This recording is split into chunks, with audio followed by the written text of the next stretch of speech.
Hello mga kabisdak. What a beautiful Friday. So dito tayo ngayon sa fish market dahil bibili tayo ng mga gulay para sa sinabawang isda. Woo! Grabe. So temperatura na pala ngayon is parang normal na sa Pilipinas, pero may konting lamig pa rin. Sa gabi medyo malamig pa. Oo.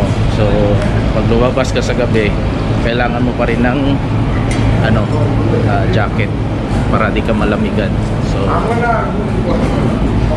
punta muna tayo sa my vegetable section dahil kailangan natin bumili ng gulay.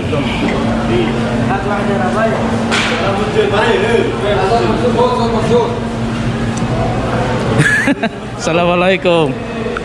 So ayan. So morning. So dito na tayo sa may suki nating bilihan ng gulay. Ayan. So pag Friday marami talagang Pinoy na bumibili dito.